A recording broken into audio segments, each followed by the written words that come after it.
degrees. Tony Tario, Melbourne's own 3AW. 3AW. This is Drive with Derryn Hinch. Talking Melbourne.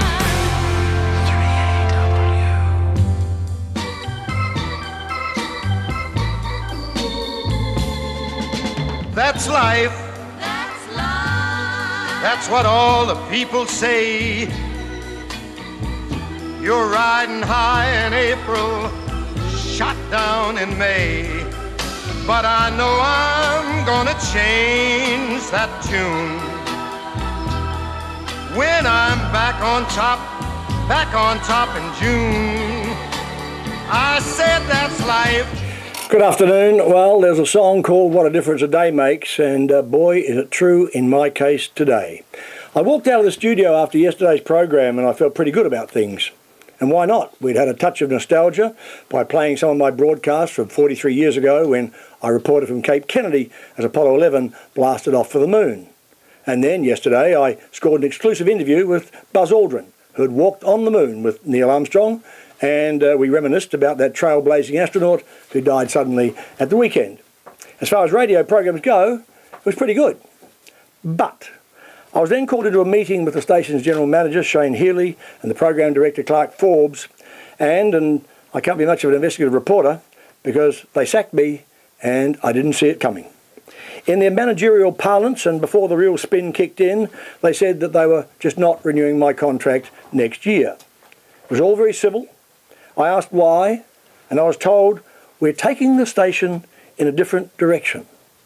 I pointed out that my Drive program was rating number 1 in Melbourne, and so the only different direction they could take it was down.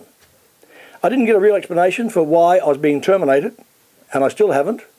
I thought that was owed to me, and even more importantly, to you, the listeners. Healy was going on Mitchell's program earlier today to explain, but then he declined, and a short time ago turned down an invitation to come on this program. Now, one senior executive did say that they planned to push the boundaries. Geez, if you push the boundaries any further than I have on radio and television, you'd fall off the edge. I've been in jail for causes, been fined, done community service, done 5 months under house arrest for causes. And I guess AW finally got tired of Hinch's causes. One executive did tell me when I came back here, he said he hoped I wouldn't go on and on about the pedophile thing, as if there's a quota on stories when you're talking about protecting children. And in his press release, Shane Healy said that 3AW could not afford to stand still in the midst of what he called the immense challenges of the digital revolution, and the station must position itself to take advantage of the exciting possibilities opening up in the digital world and changing audience expectations. Now that's funny, because I'm probably the most accomplished person in social media of anybody at 3AW. Started the first internet site called Hinch Web Radio 12 years ago. Have more than 30,000 followers on Twitter, and my own human headline website. Had it for years, so that can't be it. But then, I'm not going to plead my case, I don't beg. I said during an earlier sacking on television once, you cannot legislate against stupidity. And this is stupid. I mean, you've followed me through a lot of ups and downs, professional, personal and physical, over all the years, especially the last year, which obviously for me was a big one. And what intrigues me, in Mr. Healy's absence, is the quote about changing audience expectations. What the hell is he talking about? I thought your expectations included a host who tried to tell the truth, championed your causes, challenged politicians, and even challenged my bosses when I thought they were wrong. Plus the expectation that the person in this chair would love his job and love the radio station with a passion. And I do. Now, in fairness, I should point out that this dismissal, my dismissal, has nothing to do with my comments last week about Steve Vizard. And I've discovered now that this decision to sack me was made months ago. And it's funny, I was thinking about this. Radio and television stations over the years, they've hired me for who I am and what I say. And then they fire me for who I am and what I say. But then put it into perspective. A lot of people have lost their jobs lately. My sackings just happened to be very public. And last night, putting it into perspective, I had a subdued dinner with my wife Chanel, my visiting sister Barbara, my brother-in-law Les Swanson, and my stalwart producer Shannon Reed.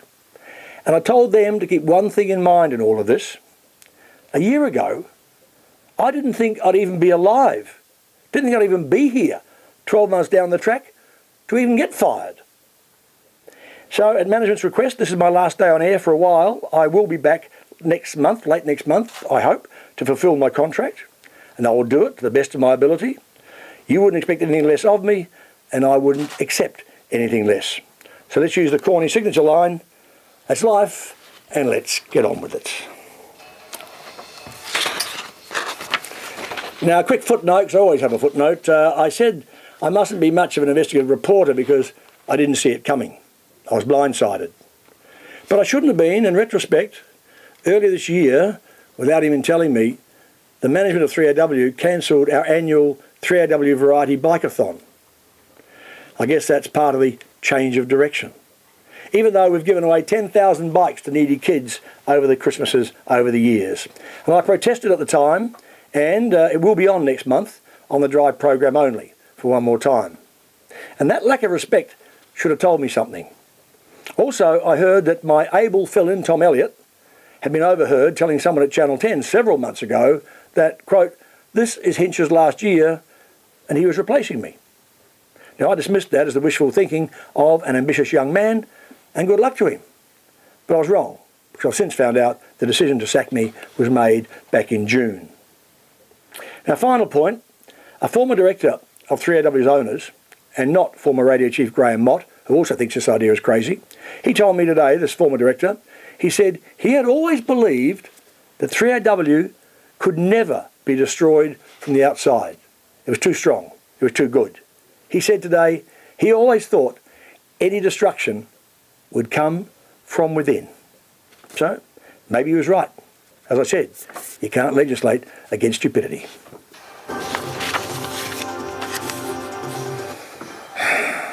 Okay, take some calls, 96100 693 as usual. Dave, good afternoon. Hi, Derryn. I'm good, thanks. That's good. I just wanted to say I'm very disappointed in the decision with the management there. They say they're taking the station in a different direction. Well, all I can say, and I know it doesn't matter with one listener, but my radio guy will be going in a different direction too once you're gone, mate. Well, in the end, I think people will come back. I mean, that's life. People will say that, and then they will come back again. But I thank you for your call. Thanks, Dave. Mary, good afternoon. Oh, good afternoon, Derryn. I've known you for years, and 3AK, I'll listen, but I don't talk much. But I just want to say what a gutless wonder Shane Healy is. And also, you know what, you didn't vote, did you? No. What a shame you didn't vote Liberal. Maybe you would still have your job. I doubt that. Thank you, Mary. I must admit I was impressed by a piece by Glenn Dyer in Crikey today under the headline, Sacked for High Ratings, Why Fairfax Needed Hinch. And it says, by Glenn Dyer, says, why sack Derryn Hinch, Melbourne's king of drive time, for being, and he says, questioning, for being too successful? He says, at a time when Fairfax Radio, like its parent, Fairfax Media, needs every dollar of revenue, every reader and listener, everyone it can get its hands on and hold, he says the manager of 3AW, Fairfax's AM talk station in Melbourne, has taken the novel approach of not renewing Derryn Hinch's contract. 3AW management must think the decision will somehow improve the ratings and audience size for the station's pre-evening slot. Okay, Jeannie, good afternoon. Hello, David. Hi. I'm just devastated to hear that you're going. I've followed your career for many, many years, and it's just got me. How stupid are they? How stupid are they? I just wish you all the best. You've fought so hard and so long for so many causes that I believe in, and I just wish you everything good in life. No, you're very kind. Thank you, Jeannie. Thank you. Bruce, good afternoon. G'day, Derryn. Hi. Mate, I used to sing out to my sister, hey, sis, Derryn's on. Now, let me tell you this. Yeah. Now, as far as 3AW, I think Tom Elliott, and I've heard him, is not bad, but there's no True. Derryn Hinch. Now, as far as 3AW goes, have they asked the public whether they wanted to get rid of you, or have these idiots, Well, the thing like is... the Fairfax Media, let me finish. Yeah, all right. Like Fairfax Media, right, you only have to look at their share price and think, Christ, I never bought any shares in Fairfax. I did. But the public has not said, get rid of Derryn Hinch.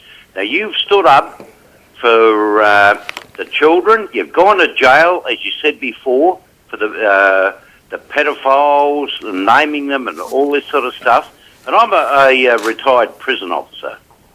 Now, you've got balls, mate, and I don't care whether that's the right thing to say on radio at all. But the fact of the matter is, you've stood up and the public has not said get rid of Hinch. Some idiot, and no wonder Fairfax is going down when you get idiots like Healy and all that are turning saying get rid of Hinch, he's the top rating bloke. They are a pack of complete and utter idiots. All right, Bruce, thank you. Peter, good afternoon. Yeah, good afternoon, Derryn. Last time I checked, I thought you were a callback from the talkative radio station. What kind of direction are they sending you? Are you going to turn into a music station or something? You're the only person I know that really sticks up for the cause and says it how it is. So why would we want a change in direction? I think it's a case of out with the old, in with the young. Well, they say that, no, here's a quote from Mr. Healy, life will not be the same without Derryn around, but we believe listeners will react more than favourably to the changes we have in mind. I'm not sure what the changes are, except I know they're bringing in Tom Elliott to do my program and probably extend his program for 1 hour into Dennis Walter's program. I think the drive program will probably run from 3 p.m till 6 p.m.